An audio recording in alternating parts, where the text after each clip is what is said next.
నేను నిన్ను మరువను. చూడుము, నా అరచేతుల మీదనే నిన్ను చెక్కి ఉన్నాము. నీ ప్రాకారంలో నిత్యము నా ఎదుట నున్నది. చిన్న ప్రార్థన చేస్తుందాం. స్తోత్రం నాయన, స్తోత్రం తండ్రి, స్తోత్రం ప్రభా, స్తోత్రం నాయన, స్తోత్రం తండ్రి. అత్యున్నత సింహాసనంపై ఆశ్రయించమైన నా తండ్రి, నా కోట, నా శైలమ, నా ఆశ్రయ దుర్గమ, నా విమోచకుడ, ప్రాణప్రియుడ, రక్షకుడ, మీకు వందనాలు, స్తోత్రాలు తండ్రి. యేసయ్య ప్రభా, ఇంతవరకు నాయన బిడ్డలు చక్కని మరి గానాలు చేసి ఉన్నారు తండ్రి. వారికి ఇచ్చిన చక్కని స్వరాలు బట్టి వందనాలు, స్తోత్రాలు తండ్రి. ఈ సమయంలో నాయన నీ దివ్య వాక్యము ద్వారా మాతో మీరు మాట్లాడండి. ఈ దీనురాలు మరుగుపరిచి మాట్లాడుతండి నాయన. నీ వాక్యపు శక్తితో నాయన, నీ వాక్యపు అభిషేకముతో నాయన నన్ను నింపు నాయన ప్రభా. నీ పరలోకపు జ్ఞానముతో నింపు నాయన ప్రభా. నీ సత్యవాక్యమును సరిగా విభజించి మీ పరలోకపు జ్ఞానముతో నింపండి నాయన ప్రభా. పరిశుద్ధాత్మదేవుడా, నూతనమైన ప్రత్యక్షతలు మాకు అనుగ్రహించండి. నూతనమైన ప్రభా శైలిలో మాతో మాట్లాడండి ప్రభా తండ్రి. పరిశుద్ధాత్మదేవుడా, మీకే స్తోత్రాలు తండ్రి నాయన. అయ్యా, ప్రతి ఒక్క బిడ్డతో నాతో మీరు మాట్లాడండి ప్రభా. ఎంతమంది బిడ్డలు ఈ వాక్యాన్ని వింటూ ఉన్నారో ప్రభా, ఎంతమందికి ఇది అవసరమైందో ప్రభా, అందరితో మీరు మాట్లాడండి నాయన. ప్రతి బిడ్డ జీవితంలో నా తండ్రి నీ పరిశుద్ధాత్మ కార్యాలు బలముగా జరిగించిన ఆయన. సాతానికి అపజయపి నామానికి మహిమ కలగాలండి. సాతానికి అపజయపి నామానికి మహిమ కావాలండి. సాతానికి అపజయపి నామానికి మహిమ కలగాలండి. పరిశుద్ధాత్మ దేవుడా, మీరే కార్యం చేయండి నాయన. శక్తి చేత, బలం చేత కాదు, కానీ మీ ఆత్మ చేత సమస్తము జరుగుతుంది నాయన. సమస్తము చేయగలిగిన శక్తిమంతుడు గొప్ప దేవుడు అయి ఉన్నావు తండ్రి. పరిశుద్ధాత్మ దేవుడా, మీరే కార్యము చేసి సహాయం చేయమని యేసు అతి పరిశుద్ధ నామములో అడిగి వేడుకొనుచున్నాము తండ్రి. ఆమేన్. హల్లెలూయా. మరి వాక్యము నిమిత్తం మరి ప్రభువుని అడిగినప్పుడు ఎందుకో ఈ మాట నాకు జ్ఞాపకం చేస్తున్నారండి. అయితే ఈ రాత్రి కాల సమయంలో ప్రభు ఏం మాట్లాడతారో మనం శ్రద్ధగా ఆడుకుందాం. స్త్రీ తన గర్భమున పుట్టిన బిడ్డను కరుణింపకుండా తన చంటి పిల్లను మరుచున వారైనా మరుచుదురు కానీ నేను నిన్ను మరువను. అయితే ఈ మాట ఎందుకు మాట్లాడారు అని మనం చూస్తే కింద చెప్తున్నాడు కదా, చూడుము, నా అరచేతుల మీద నేను నిన్ను చెక్కి ఉన్నాను, నీ ప్రాకారములు నిత్యము నా ఎదుట ఉన్నాయి అని చెప్తున్నాడు. అయితే కొంతమంది ఏమనుకుంటారంటేనట, జరుగుతున్న పరిస్థితులను బట్టి దేవుడు అసలు నన్ను ఏమైనా నా ప్రార్థన ఆలకిస్తున్నాడా, అసలు నన్ను పట్టించుకుంటున్నాడా, దేవుడు పట్టించుకుంటే నాకు ఈ శ్రమలేంటి, నాకు ఈ కష్టాలేంటి, ఈ ఇబ్బందులేంటి, ఈ పరిస్థితులేంటి, అసలు దేవుడు నా ప్రార్థన ఆలకిస్తున్నాడా, అసలు దేవుడు నన్ను చూస్తున్నాడా, నన్ను గమనిస్తున్నాడా అని చూడండి. ఇంట్లో పిల్లల్ని ఎక్కువ పట్టించుకునేది ఎవరు పట్టించుకుంటారు చెప్పండి కదా. వేసినా అమ్మే, పెట్టినా అమ్మే. ఆ పిల్ల తినలేదనుకోండి, పిల్లడు తినలేదు, ఇంకొక ముద్ద తినరా, ఇంకో కొంచెం తినని పెడతారా పెట్టరా. అదే తల్లి ప్రేమ, అదే తల్లి ప్రేమ. ఇంకొద్దమ్మా, ఇంకొద్దు అని. చూడు కొడుకు ఎంత ఆకలిగా ఉందో, చూడు ఇంకో ముద్ద తినని అలా పెడతా ఉంటారు. దీన్ని తల్లి ప్రేమ అంటారు అన్నమాట. అయితే కొంతమంది తల్లిలు ఎక్కడో అక్కడక్కడ ఉంటారు. కాకపోతే తల్లి ప్రేమ అనగానే ఇదే చెప్తారన్నమాట అండి. వాళ్ళకి కష్టం వచ్చినా, బాధ వచ్చినా వెంటనే స్పందించేది తల్లి అన్నమాట. తండ్రికి మనసులో ఉన్నా కానీ వ్యక్తపరచడండి. తల్లి స్పందన ఎలా ఉంటుంది, ఏం జరిగిపోయింది అంటది. ఏమంటది, బాబా ఏం జరిగిపోయింది అంటది. అప్పుడే తిడుతుందండి. క్షణంలో వాడు ఏదన్నా ఏడ్చేటప్పటికి ఏమంటది, ఏం జరిగిందిరా అని పరిగెత్తుకు వస్తారన్నమాట. కానీ తండ్రి లోపల ప్రేమ ఉంటుంది కానీ పైకి వ్యక్తం చేయరండి. తల్లి కంటే తండ్రికి ఇంకా ప్రేమ ఉండొచ్చు కానీ అది లోపలే ఉంటుంది, పైకి వాళ్ళు. తల్లి ఎక్స్ప్రెషన్ వేరుగా ఉంటుంది, తండ్రిది వేరుగా ఉంటుంది అన్నమాట అండి. తండ్రి అలాగే చూస్తాడు అంతే, తల్లిలాగా చేయడండి అలాగా. అయితే ఈ తల్లిని ఎందుకు పోల్చాడు ఇక్కడ అంటే, తల్లి ప్రేమ కలిగింది, తల్లి బాధ్యత కలిగింది. చూడండి, ఆ పిల్లలు సరిగ్గా నడవాలని, మంచిగా చదువుకోవాలని, మంచిగా స్కూల్కి వెళ్ళాలని, క్రమమైన జీవితం కలిగి ఉండాలని, కష్టపడాలని, ఇలా ఒక్క రకం కాదండి. అవన్నీ కోరుకునేది తల్లి ఎక్కువ కోరుకుంటుంది. మంచి తల్లి కోరుకుంటుందండి. ఎవరో అక్కడక్కడ బాగా గారాబం చేసి పిల్లలు పాడు చేసేస్తారండి కొంతమంది తల్లి. అలాంటి వాళ్ళు కూడా నాకు తెలుసు కొంతమంది. ఆ పిల్లలు పాడైపోయారండి. తల్లి గారాబం పెట్టొచ్చు కానీ అతి గారాబం పెడితే పిల్లలు పాడైపోతారు. దానికి కారకులు వేణ అయిపోతారండి. తండ్రి అయినా పెట్టి ఉండొచ్చు గారం, తల్లి అయినా పెట్టి ఉండొచ్చు. అది వాళ్ళకి పతనం అయ్యేలాగా పెట్టకూడదు అనమాట. అంటే ప్రతిదానికి ఒక మోతాదు ఉంటుంది అనమాట అండి. ప్రతిదానికి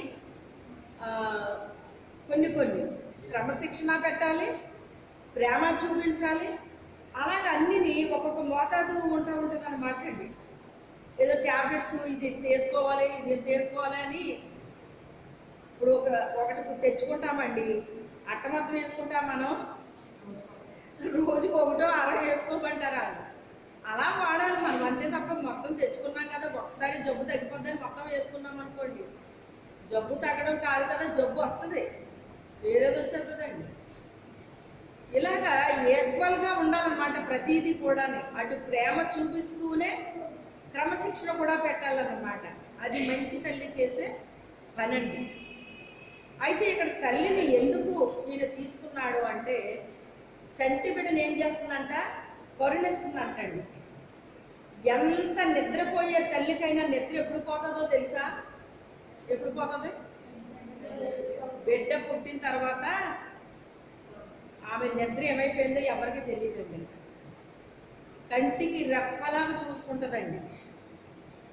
ఆ బిడ్డ కుయ్యన్నా ఏమన్నా ఏం జరిగింది వెంటనే లేచిపోయి ఎందుకు ఏడుస్తున్నాడో, ఎందుకు ఏడుస్తుందో అని చెప్పేసి ఒళ్ళంతా తడుగుతుంది, పక్కంతా తడుగుతుంది. ఏ చేమన్నా పుట్టిందా, ఏ దోమన్నా పుట్టిందా అన్నీ కేర్ తీసుకుంటుంది.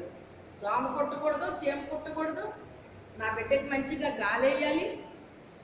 ఒకప్పుడు ఫ్యాన్ ఉపయోగించేవారు, ఇప్పుడు ఎక్కడి వరకు వెళ్ళిపోయారు? ఏసీ ఇంకా సాధారణం అయిపోయిందండి. ఆ ఏసీ కూడా ఇప్పుడు సాధారణం అయిపోయింది. ఇప్పుడు ఏమొచ్చింది? మళ్ళీ సెంట్రల్ ఏసీ వచ్చింది అనమాట. మొత్తం ఇల్లంతా ఏసీ ఉంటుంది అనమాట. అయితే ఏది ఏమైనప్పటికైనా తల్లి తన బిడ్డని ఏం చేస్తుందంట? కరుణించకుండా మానుతుందా అంటే, క్షమించకుండా మానుతుందా? ఇప్పుడు పిల్లలు తప్పు చేశారు, కోపపడిపోతాం, ఓటు వేస్తాం. అలా అని చెప్పేసి అదే కోపం మెయింటైన్ చేస్తామంటే పిల్లల మీద మనం చెయ్యం. మళ్ళీ వాళ్ళకి బాధ అనేటప్పటికి ఏం జరిగింది, ఏమైందని కంగారు పడిపోతాం కదా. దాన్ని ఏమంటారు? కరుణించడం. ఏమంటారు? తన చంటి బిడ్డను కరుణించకుండా మాంతదా అని చెప్పి అక్కడ ఎందుకు ఆ మాట వాడాడు ఈయన అని నేను ఆలోచించానమాట అండి. ఈ మాట చెప్పే ముందు దాన్ని ఎందుకు రాశాడు ఇక్కడ? ఒక మాట దేవుడు మనతో మాట్లాడినప్పుడు దాని పైన కింద కూడా చదవాలండి.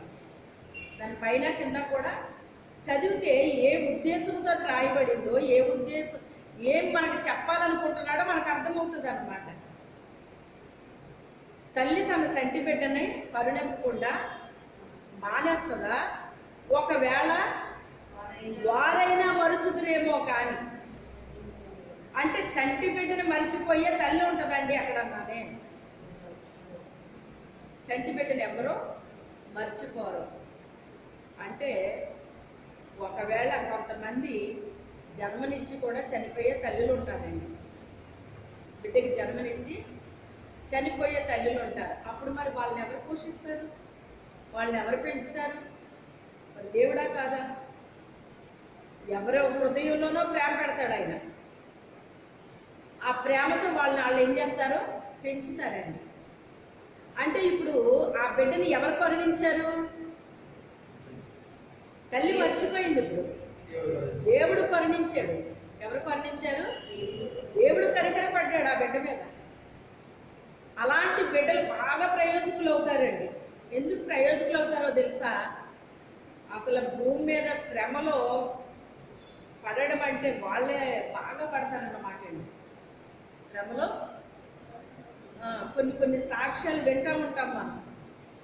వాళ్ళు అనుభవించిన శ్రమలు చెప్తుంటే నిజంగా ఈ రోజున ప్రయోజకులు అవ్వడమే అందరికీ తెలుసు, కానీ వాళ్ళు అనుభవించిన శ్రమలో ఎవరికీ తెలియదు. ఇప్పుడు వాళ్ళ సాక్షి రూపంలో చెప్తుంటే ఇన్ని అనుభవించారా వీళ్ళు, అందుకే ఎంత ప్రయోజకులు అయ్యారు వీళ్ళు అని తెలుస్తుంది.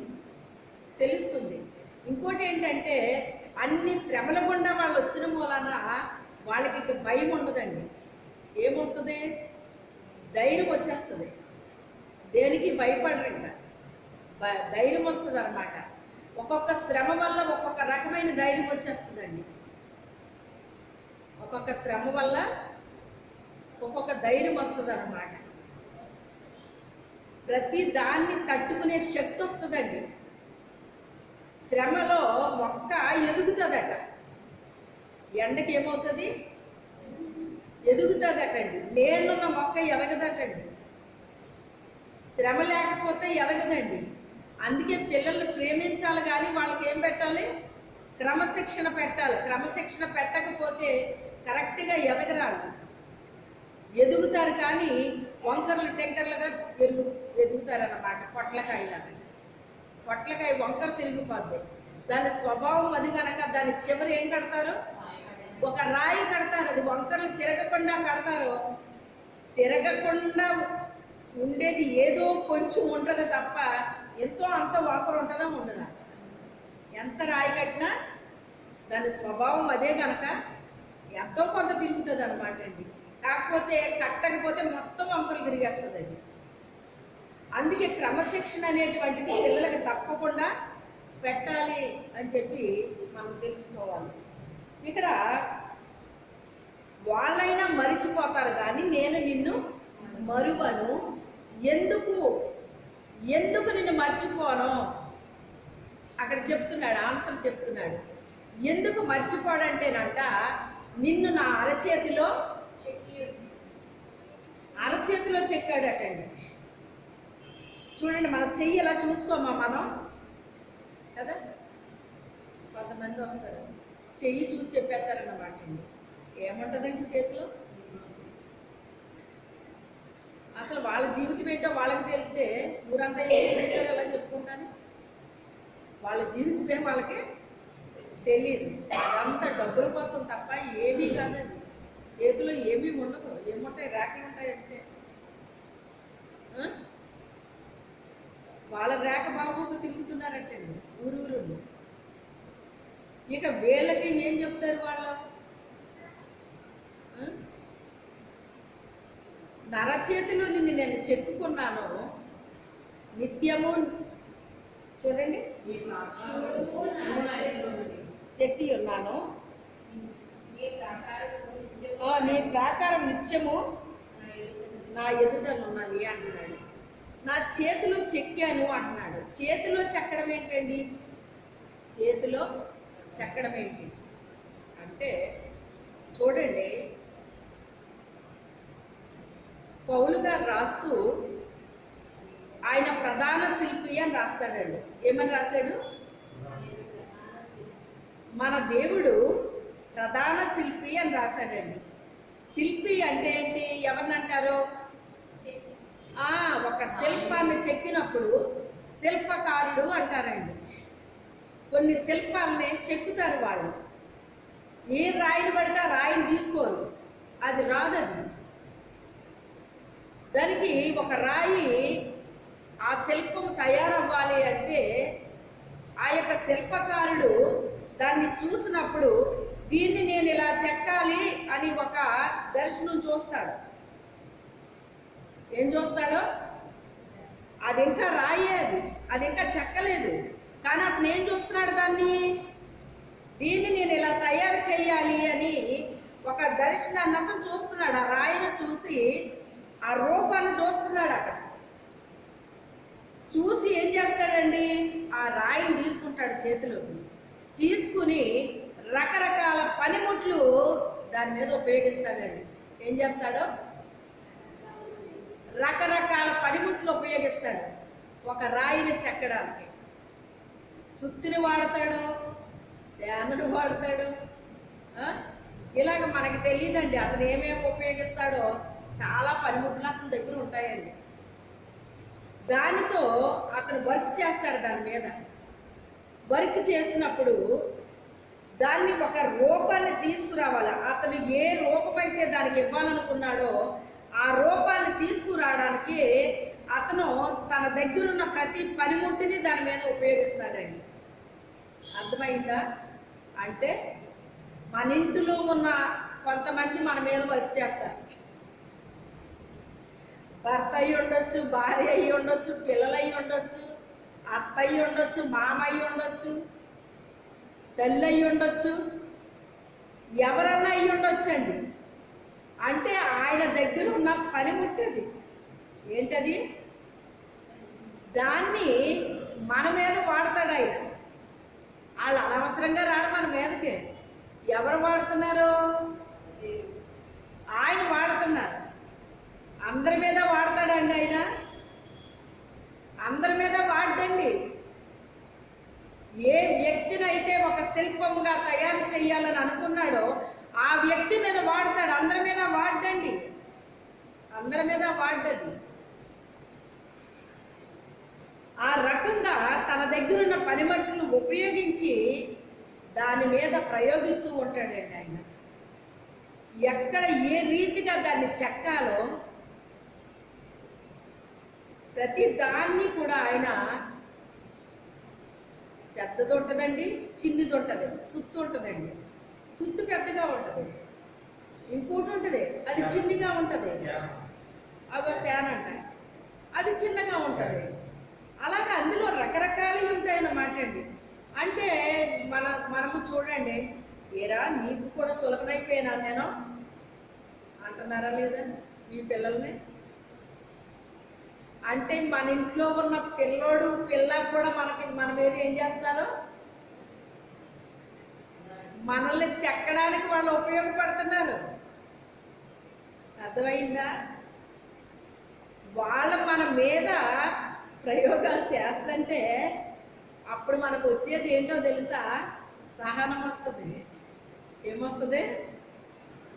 సహనం వస్తుంది,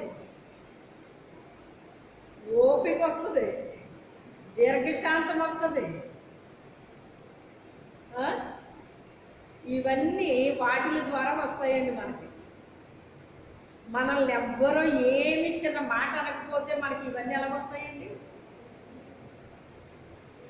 అందులోనూ క్రీస్తు నిమిత్తము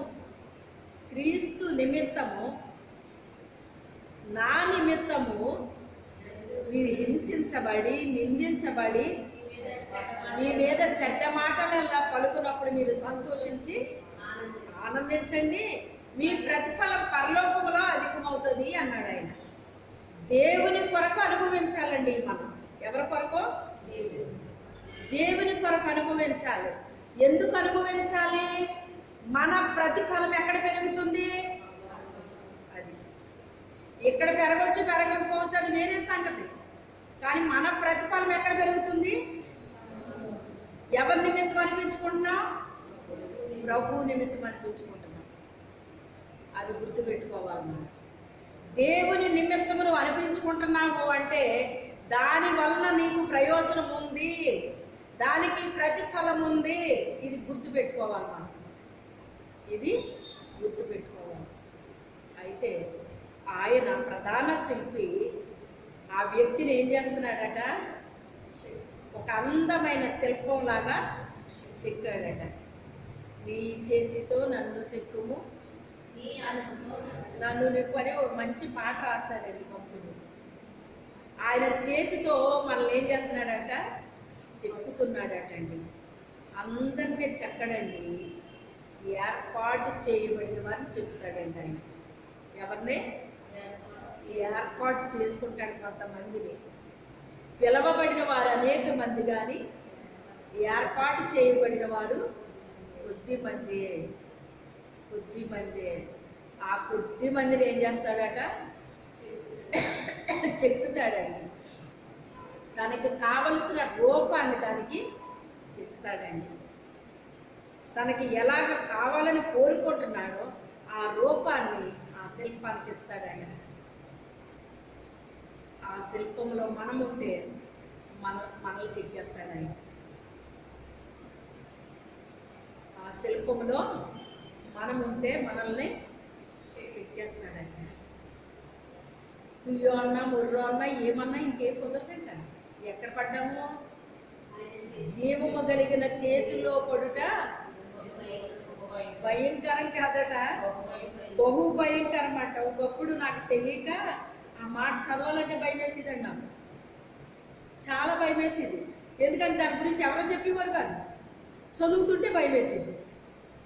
మరి అలాగా ఆయన చేతులు పడితే బహు భయంకరం అంటున్నాడు ఏంటి అంటే ఎలా ఉంటుంది? ఎలా ఉంటుందో రుచి చూసాక తెలిసింది. ఎలా ఉంటుందో రుచి చూసాక తెలిసింది. పెళ్ళవన క్రితం ఏ పని చేయరండి కొంతమంది ఆడపిల్లలు. పెళ్ళయిన తర్వాత మరి మీ ఆయన వంట చేయవా అని అడిగితే అప్పుడు అదే వస్తుందిలే. ఏమొస్తుందట? అప్పుడు అదే వస్తుంది. ఇప్పుడు ఎలాగైపోయారంటే ఆడపిల్లలు నీకు వంట వచ్చా లేదా అని మగపిల్లల్ని అడిగే స్థితిలో ఉన్నారు ఇప్పుడు ఇంకా నీకు వంట వచ్చా లేదా అని అడిగేది కూడా పోయిందేమో అనుకుంటున్నాను. మళ్ళీ ఏమైపోయారు ఇద్దరు కలిసి? నువ్వు వండొద్దు నేను వండొద్దు, అది దేవుని స్తోత్రం. ఇంకా ఇక్కడ రాలేదేమో ఆర్డర్ పెట్టుకోవడానికి. కర్రీ పాయింట్లు మాత్రం ఉన్నాయి, ఆరోగ్యాలు పాడు చేసుకోవడానికి అలాంటి పనులు చేయకండి. ఎంతో అంత వండుకోండి మంచిది. ఎలా ఉన్నా కానీ మన ఆరోగ్యం మనమే కాపాడుకోవాలి. అందులో టేస్ట్ కోసం ఏంటేంటో వేస్తారో అవి మనకి అనారోగ్యం తెచ్చిపెడతాయి. ఇలా ఉందండి. అయితే ఆయన మనకి ఒక రూపాన్ని ఇస్తాడు. ఆ రూపము వస్తుందటండి. చాలా పనిముట్లు మన మీద ఉపయోగిస్తే కుయ్యో అంటాం, బొర్రో అంటాం, బాబోయ్ అంటాం. అండి చెప్పుతుంటే ఎవరికి బాధ ఉండదండి చెప్పండి? సుత్తి దెబ్బలేస్తుంటే ఎవరికి బాధ ఉండదండి? నా వాక్యము సుత్తి వంటిది కాదా అన్నాడు. వాక్యముతో ఒక్కొక్కటి మన మీద పడుతుంటే ఎలా ఉంటుంది మనకి? నాకే చెప్తున్నారు ఈ రోజు వాక్యం అంతానే నా గురించే చెప్తున్నారు. దేవుని స్తోత్రం. మన దగ్గర ఇలాంటిది ఉండదు. కానీ ఎందుకంటే సరి చేసుకుంటారు మన వాళ్ళు, వాక్యం విన్నా కానీ సరి చేసుకుంటారు. కాబట్టి ఈ ప్రాబ్లం ఏమి ఉండదు. వేరే మందిరాల్లో చూడాలి, ఇదిగో ఈ రోజంతా వాక్యం నా కోసమే చెప్పారు. మరి ప్రభు నాతో మాట్లాడని మందిరానికి వస్తే మరి ప్రభు మాట్లాడితే మళ్ళీ నా కోసమే చెప్పారంటే ఏంటి? అయ్యేం మాటలు? ఒకవేళ నీ గురించి నిజంగా ఆయన చెప్పాలని చెప్పుకుంటే ఆయనే చూసుకుంటాడు ఆ సంగతి. కానీ దేవుని వాక్యము సుత్తి వంటిది అని చెప్తుందండి. సుత్తి వంటిది అంటే మన మీద ఏం పడుతుంది? మరి సుత్తి దెబ్బ పడుతుందా పడదా? ఆ సుత్తి దెబ్బ పడినప్పుడు హాయిగా అనిపిస్తుందండి ఎవరికన్నానే? చెప్పండి, హాయిగా ఉంటుందా? అబ్బా ఎంత గట్టిగా తగిలిందో ఈరోజు దెబ్బ. వాక్యపు దెబ్బ ఎలా తగులుతుంది? చాలా గట్టిగా తగిలింది. అయితే ఆ దెబ్బల వల్ల మనం ఏమవ్వాలి? సరైపోవాలండి. ఆ శుద్ధి వంటి వాక్యము ద్వారా మన మీద కొడుతుంటే మనం ఏమైపోవాలి? సరైపోవాలి. సరైపోవడానికి ఇష్టపడాలి. ఎందుకంటే ఆయన చేతిలోకి తీసుకున్నాడు ఇప్పుడు ఆ రాయిని. ఆయన సజీవమైన రాళ్లగా మనల్ని మలచాలని ఆయన తలకి మూలరాయి. ఆయన ఆ రాయి మీద పునాది వేయబడింది. మనల్ని ఎలా కడతాడట? సజీవమైన రాళ్లగా మనల్ని కడతాడటండి. దాని మీద సజీవమైన రాళ్ళులాగా కడతాడటండి. ఒక కట్టడాన్ని కడతాడండి. అయితే ఇప్పుడు ఎక్కడ పడ్డా వెళ్ళిపోయి మనం ఆయన చేతిలో పడిపోయాం. ఆయన చేతిలో పడేటప్పటికి ఇప్పుడు ఏం పడుతున్నాయి మన మీద? సుత్తి దెబ్బలు పడుతున్నాయండి. ఇంక కుయ్యో మొర్రో అంటమే తప్ప ఇప్పుడు చేతిలో నుంచి ఏమైనా జారడానికి ఉంటుందా? అది ఒకవేళ జారిందనుకోండి, ఆయన ఊరుకుంటాడా? మళ్ళీ తీసుకోడు, మళ్ళీ తీసుకుంటాడు, మళ్ళీ కొడతాడు, మళ్ళీ తీసుకుంటాడు, మళ్ళీ కొడతాడు. ఎప్పటి వరకు ఈ దెబ్బలు మనకు ఉంటాయంటే అది ఒక అందమైన శిల్పముగా తయారయ్యేంత వరకు ఆ దెబ్బలు పడతానే ఉంటాయండి. ఆ పనిముట్లు మన మీద పనిచేస్తూనే ఉంటాయండి. అప్పుడు అన్నీ అయిపోయిన తర్వాతట షోకేస్లో పెడతాడటండి దాన్ని. అంత అయిపోయాక ఎక్కడ? అప్పటి వరకు నానా మాటలు మాట్లాడిన వాళ్ళు అందరూనే ఎలా చూడాలంటే ఇప్పుడు దాన్ని దగ్గరికి రావటానికి లేదు ఇప్పుడు. ఇంకా ఎందుకని? ఇంకా ఆయన హద్దులు ఏర్పాటు చేసేసాడు దానికి. ఏం చేశాడు? సరిహద్దులు ఏర్పాటు చేశాడు దానికి. ఇప్పుడు ఆ గ్లాసులో పెట్టేశాడట. ఒక ప్రదర్శనలాగా చూడడమే తప్ప దాన్ని దగ్గరికి వెళ్ళడానికి లేదటండి. కనీసం అలా తాకుదామంటే దూరంగా ఉండి చూడలేకపోతున్నావా? దగ్గరికి వెళ్తాం ఎందుకు? చేతులు వేస్తాం ఎందుకు? ఏకైకు అంటాడటండి ఆయన. చేతులు వేయనివ్వడట, కనీసం దాన్ని అలాగా తాకనివ్వడటండి ఇంకా ఆయన. ఎందుకని? అది ఇప్పుడు తయారైపోయింది, ఒక అందమైన శిల్పంగా తయారైపోయిందండి. అంటాడు కదా, చూడు నరచేతిలో నిన్ను నేను చెక్కి ఉన్నాను, నిత్యము నీ ప్రాకారములు నా ఎదుట ఉన్నాయి. నిత్యము ప్రాకారములు నా ఎదుట ఉన్నాయి అంటే దీని అర్థం ఏంటి? మన ప్రార్థనే ఒక ప్రాకారం అండి. ఏంటి? మన ప్రార్థనే ఒక ప్రాకారము. మనము చేస్తున్న ప్రార్థన ఉందే, అది ఒక ప్రాకారములాగా ఉందటండి. ప్రతి దినము అందుకే ప్రార్థన చెయ్యాలి చెయ్యాలి చెయ్యాలి అని మీ చెవుల్లో మోతెక్కిస్తూ ఉంటానన్నమాట నేను కదా. అయ్యగారు, ఎందుకు అస్తమాట అలా చెప్తావు? నువ్వు చెప్పిందే చెప్తా ఉంటావు ఎందుకు అన్నిసార్లు? వాళ్ళకి తెలీదా అని. నీకెందుకు తెలియదు?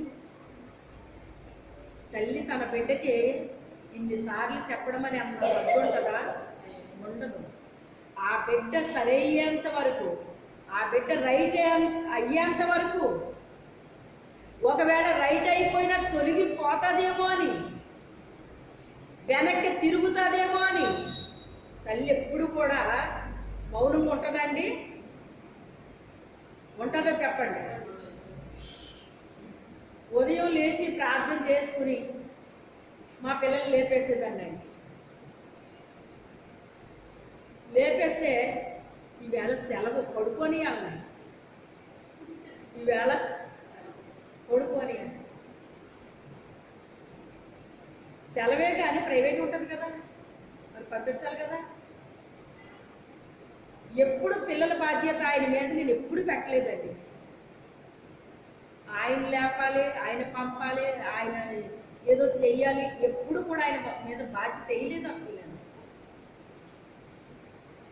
అలాగా ఆయన నోటి మాట చెప్తానే ఉండేవారు, నా పని నేను చేస్తానే ఉండేదాన్ని. ఎందుకంటే తండ్రులు అలా చెప్తారండి. తండ్రులు ఏమంటారు? ఎందుకు అస్తమాటిని వాళ్ళతో అలా వాగుతావు ఎందుకు? మరి బాగాలి, ఏం చేస్తుంది తల్లి పని అదే. ఏమన్నా నోరు కుదురుటకు వాగుతారా ఏంటి? చెప్పండి. వాళ్ళు చెప్పిన మాట వింటే వీళ్ళు బాగుతారండి? లేపిన వెంటనే లేస్తే లే అంటదా తల్లి మళ్ళీని? వీళ్ళు బాగుతానే ఉండాలండి. అలాగా శరీరానుసరమైన వాళ్ళని ఆ రీతిగానే చేశాను, ఆత్మానుసరమైన మిమ్మల్ని కూడా ఎప్పుడు తోముతానే ఉంటానన్నమాట అండి. మీరు రైట్ అవ్వాలి, తప్పిపోకూడదు, వెనక్కి తిరగకూడదు, చల్లారిపోకూడదు. ఎన్ని రకాలు ఉంటాయండి ఇందులోని. మిమ్మల్ని మండిస్తూ ఉండాలి, ఆరిపోతూ ఉంటారు. ఒక్కోసారి మండి ఏమైపోతారు, మళ్ళీ ఓదాలి మీ మీద. పొగ్గొట్టంతో ఏం చేయాలి, ఓదాలి. ఇప్పుడు పొగ్గట్టాలు లేవు, దేవుని స్తోత్రం. ఆ పొగ్గట్టాలు లేవు, దేవుని స్తోత్రమే. కానీ కళ్ళుకి వచ్చినాయి జబ్బులు. ఆ పొగ్గట్టాలు ఉన్నంత కాలం కళ్ళకి జబ్బులు లేవండి. ఇప్పుడు అసలు పొయ్యి దగ్గరికి వెళ్ళాలంటే భయపడిపోతున్నారు జనాలు. అప్పుడు ఇవన్నీ మంచియే, ఆరోగ్యానికి మంచి అవన్నీ కూడా. మళ్ళా ఇప్పుడు అదే ట్రెండ్ వస్తుంది. మళ్ళీ పెద్ద పెద్ద మేళ కట్టుకుని మేడ పేరు మళ్ళీ పొయ్యి పెట్టుకుంటున్నారండి. దేవుని స్తోత్రం.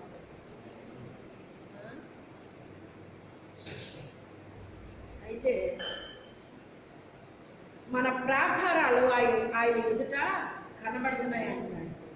మనము ఉదయకాలము చేసిన ప్రార్థన, మధ్యాహ్నము చేసిన ప్రార్థన, సాయంకాలం చేసిన ప్రార్థన, లేక మన ఖాళీ టైంలో చేసిన ప్రార్థన ఎలా తయారైందంటే మనకి ఒక ప్రాకారములా తయారైందంటండి. ఒక ప్రాకారములా తయారైందంట. మన ప్రార్థనే మనకి ఒక ప్రాకారం అండి. అందుకే ప్రార్థన మానకూడదు. సింపుల్గా చేస్తారండి ప్రార్థన. సింపుల్గా కాదు, సింపుల్గా చేసే టైం ఉంది. ఏసన్న గారు చెప్పారండి, భోజనం చేద్దాం ప్రార్థన చేయండి అంటే, ప్రార్థన మొదలెట్టి హాస్పిటల్లో ఉన్న రోగుల కొరకు కూడా ప్రార్థన చేస్తున్నాడంటండి. అతను భోజనం దగ్గర ప్రార్థన చేయమంటే, ఈ లోపల ఆ భోజనాలు ఎట్టిన ఆవిడ చీ అంటుందండి. ఇదేంటి భోజనం చీ అంటుంది ఈవిడి అనుకుంటే, మరి కుక్కొచ్చి తినేస్తుందంటండి వాళ్ళకి పెట్టు భోజనం. ఆయనేమో ఇంకా బ్రేకు బెల్లం లేకుండా చేస్తున్నాడు ప్రార్థన. భోజనం చేసేటప్పుడు ఎంత ప్రార్థన చెయ్యాలి, ప్రయాణం వెళ్ళేటప్పుడు ఎంత ప్రార్థన చెయ్యాలి, ఒక్కొక్కసారి ప్రమాదవశాత్తు అలాంటి టైంలో ఎలా చెయ్యాలి, ఇలాగ ప్రార్థనలు చాలా రకాలు ఉంటాయండి. మనము ప్రార్థన చేసే టైంలో కూడా మనస్ఫూర్తిగా ప్రార్థన చెయ్యాలండి. ప్రార్థన చేయమన్నారు కదా, ఇలాగ ఎంతసేపు చెయ్యాలంట అని చెప్పేసి ఒక్కొక్కరు పరీక్షలు రాసేటప్పుడు చూడండి, గ్యాస్ కొట్టానంటారు. గ్యాస్ కొడితే మార్కులు పడతాయి అక్కడ? పడవు. ఒరిజినాలిటీ ఉండాలి, అక్కడ మ్యాటర్ ఉండాలి. అందులోని మనం ప్రార్థన చేసాము అంటే ఆ ప్రార్థనలో ఏముండాలి, విషయం ఉండాలి. నువ్వు దేని కొరకు చేస్తున్నావో దాని కొరకు నువ్వు చెయ్యాలి. నీకు బోల్డ్ టైం ఇచ్చాడు దేవుడు. సింపుల్గా 3 మాటలు పలికి ఆమె అంటారండి. సింపుల్గా పలికే టైంలో సింపుల్గా పలకాలి. ప్రార్థన టైం అని ఒకటి ఉంటుంది. రేపు మనకు ప్రార్థన ఉంది, దేని కొరకు? అప్పుడు సింపుల్గా చెయ్యాలా?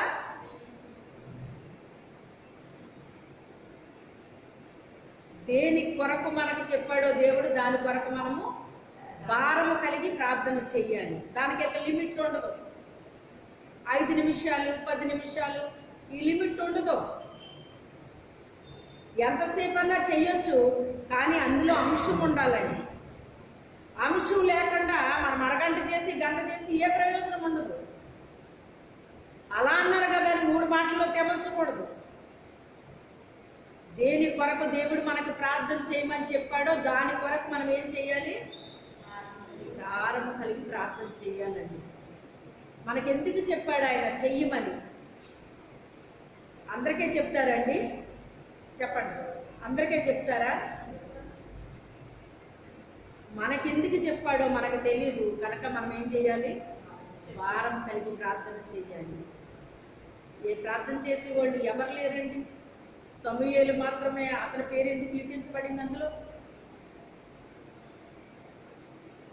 మనకెందుకు చూపించాడు ఇది ప్రార్థన చేయమని?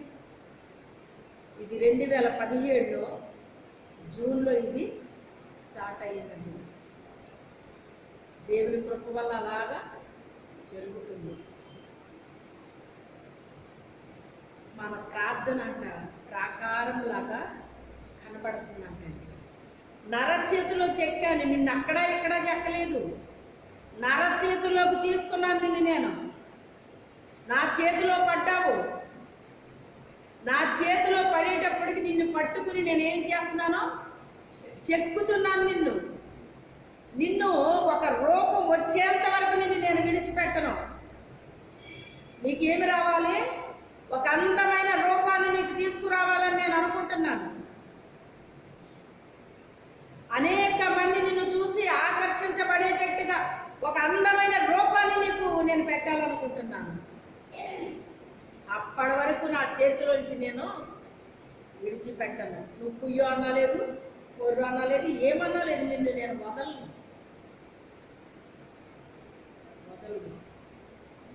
చెక్కేస్తాడండి మనల్ని. కనికరము లేకుండా చెక్కుతాడండి. ఎందుకు కనికరము చూపించట్లేదు మన మీద? కొన్ని విషయాల్లో కడుపులో ఏదో వచ్చిందండి, కడుపు నొప్పి అని డాక్టర్ గారి దగ్గరికి వెళ్ళారు. ఇప్పుడు డాక్టర్లో ఒకప్పుడులా కాదండి, స్కానింగ్ అంటున్నారు. వెంటనే స్కానింగ్లో ఏదో వస్తుంది. వచ్చినప్పుడు ఆ డాక్టర్ గారు చెప్తారు, అర్జెంటుగా దీనికి ఆపరేషన్ పడిపోద్ది అని. ఇదేంటంటే నేను బాగానే ఉన్నాను కదా, నాకు ఆపరేషన్ ఏంటి? లేదు మీకు తెలియట్లేదు, లోపల మీకు ఒకటే వచ్చింది, మీకు తెలియట్లేదు ఆ విషయం. అర్జెంటుగా మీకు ఆపరేషన్ చెయ్యాలి అంటాడు ఆయన. ఇదే నేను బాగానే ఉన్నాను కదా, నాకు ఆపరేషన్ అంటాడేంటి అని అనుకుంటే కనుక అది ఏమైపోద్ది? డాక్టర్ గారు చెప్పినప్పుడు చేయించుకుంటే అది సింపుల్గా అయిపోద్ది. ఆయన చెప్పినప్పుడు కాకుండా అది అలాగే ఉంటే శుభ్రంగా ఇది ముదిరిపోయిందమ్మా, నేను చెప్పాను అప్పుడు మీరు చేయించుకోలేదు, మొత్తం పాడైపోయింది లోపల అని చెప్పి ఆ లోపల పాడైపోయింది అంతా ఏం చేస్తాడు ఇప్పుడు ఆయన? తీసేస్తాడు. అంటే ఇప్పుడు లోపలదంతా కటింగ్ చేస్తున్నాడు డాక్టర్. అంటే డాక్టర్ గారికి కనికరం లేదంటారా? కనికరం లేకుండా అలా కట్ చేసేస్తున్నాడు ఏంటండి అంటామా? ఆయన కనికరము చూపిస్తే రోగం పెరిగిపోద్ది. ఆ రోగం మీద కనికరము చూపించకూడదు, దాన్ని క్లీన్ చేసేయాలి. అందుకే ఆ టైంలో డాక్టర్ కనికరము చూపించడండి. మన జీవితాల్లో కూడా ఒక్కొక్కసారి కనికరము చూపించడండి, ఒక్కొక్కసారి కనికరము చూపించడండి. అప్పుడు మనల్ని చూసి అనేక మంది ఎగతాళి చేస్తారు. తెలుసా మీకు? అనేక మంది ఎగతాళి చేస్తారు. ఎందుకు పనికిరాని వాళ్ళు కూడా ఏం చేస్తారు? ఎగతాళి చేస్తారు. అప్పుడు ఎలా ఉంటుంది నీకు? వీళ్ళేంటి నన్ను ఎగతాళి చేయడం ఏంటి అని ఎంత బాధ అనిపిస్తుంది చెప్పండి. కానీ ప్రేమ అన్నిటిని ఓరుస్తుందట, అన్నిటినీ సహిస్తుందటండి. ప్రేమ దీర్ఘకాలం ఉండును. ఎప్పటి వరకు ఉంటుందట? దీర్ఘకాలం సహిస్తుందటండి ప్రేమ అన్నిటినీ కప్పుతుందటండి, దోషాన్ని కప్పుతుందటండి ప్రేమ. అందుకే ఆయన మనల్ని ఒక రూపులోకి తీసుకొచ్చేంత వరకు ఆయన మనల్ని విడిచిపెట్టడం. ఎవరమైతే ఆయన చేతిలో పడ్డామో అందరినీ కాదు, ఆయన చేతిలో ఎవరైతే పడ్డామో వెళ్ళి ఎవరినైతే చేతిలోకి తీసుకున్నాడో ఆయన, వాళ్ళకి మాత్రమే ఇది జరుగుతుందండి, అందరికీ జరగదు. అందుకే చాలామంది క్రైస్తవులు హ్యాపీగా వెళ్ళొస్తారండి చర్చిలకి, నవ్వుకుంటా ఒక విశ్వాసం అలాగే ఉంది. ఆదివారం మాత్రమే పువ్వులు కొనుక్కొని మంచి బట్టలు, కొత్త బట్టలు ఉండాలటండి ఇంచుమించుగా, అవి కట్టుకుని ఎక్కడికో పెళ్ళికి వెళ్తున్నట్టు వెళ్ళాలి, ఇదే ప్రార్థన అంటేని అనుకునేదటండి ఆవిడ. దేవుని మందిరానికి ఎలాగ వెళ్ళాలి, ఇలా వెళ్ళాలి. కొట్టేప్పుడు ఆవిడ పువ్వులు పెట్టుకునేవారు కాదు. ఆదివారం వెళ్తూ వెళ్తూ సంతలో కొనుక్కుని పువ్వులు పెట్టుకుని వెళ్ళేదటండి ఆవిడ. అప్పుడు ఏంటి, నాకు ఇవన్నీ నేనేం పట్టించుకోను. నేను వాళ్ళు పువ్వులు పెట్టుకుంటున్నారా, ఎప్పుడు పెట్టుకుంటున్నారు, ఎప్పుడు తీసేస్తారు, ఇవన్నీ నేను గమనించనండి. ఆ తర్వాత ఆమె రక్షణ పొందిన తర్వాత, నా దగ్గరికి వచ్చిన తర్వాత, నేను ప్రభువు కొరకు చెప్పడం ప్రారంభించిన తర్వాత, ఆమె మారు మనసు పొందుకున్న తర్వాత పువ్వుల మీద పోయింది, అన్నిటి మీద పోయింది. ఆత్మల భారం ఏంటో వచ్చిందండి. ఆమె నశించిపోతున్న ఆత్మల భారం వచ్చింది ఆమె. ఇప్పుడు శరీరానుసారమైన ఈ పువ్వులు పెట్టుకుని వెళ్ళాలి, మంచి వస్త్రాలు, కొత్త వస్త్రాలు కట్టుకుని వెళ్ళాలి, ఇవన్నీ పోయినాయి. ఇక ఇవన్నీ పోయినాయి. ఎందుకని? అప్పుడు భారం లేదు. మందిరం అంటే ఇలాగే వెళ్ళాలి, ఇలాగే రావాలనే తెలుసు. ఇప్పుడు ఎప్పుడైతే దేవుడు ఆమెను దర్శించాడో, ఆమెను రక్షించాడో, మొదటగా వెళ్ళినప్పుడు ఆమెకు రక్షణ లేదు. రక్షణ లేని వ్యక్తులకి వాళ్ళ మందిరానికి ఎందుకు వెళ్తున్నారో తెలియదు, ఎందుకు వస్తున్నారో తెలియదు. వాళ్ళు ఎలా ఉండేవారు అంటే అండి, ఏదో శిఖారికి వెళ్ళి వచ్చినట్టు వచ్చేవారండి మందిరానికి వెళ్ళమంటేని. దేవుడు ఏం చెప్పాడు? నీవు దేవుని మందిరానికి వెళ్ళినప్పుడు నీ ప్రవర్తన జాగ్రత్తగా చూసుకో. నీ ప్రవర్తన ఎలా ఉందో జాగ్రత్తగా చూసుకో. మందిరానికి వెళ్తున్నావు, అసలు నా మందిరాన్ని నేను ఎవరు తొక్కమన్నాడు అన్నాడు ఒకసారి. నా మందిరాన్ని ఎవరు తొక్కమన్నారు? అసలు ఉపవాసం ఎందుకు ఉన్నావు నువ్వు? నువ్వు ఉపవాసం ఉన్నప్పుడు కీచులు ఆడతా, గుద్దులు ఆడతా, లోక వార్తలు చెప్పుకుంటూ, ఇదా నాకు అనుకూలమైన ఉపవాసం, ఇదా నాకు ఇష్టమైంది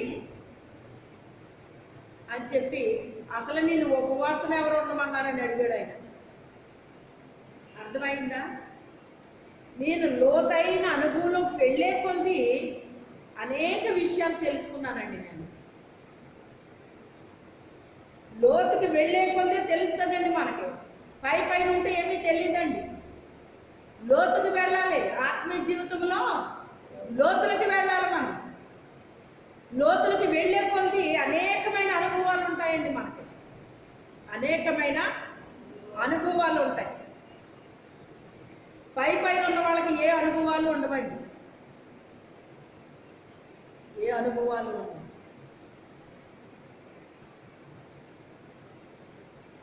మనం దేవుని మందిరానికి వెళ్ళి చిన్న ప్రార్థన చేసుకుని, ఒక 4 పాటలు పాడి,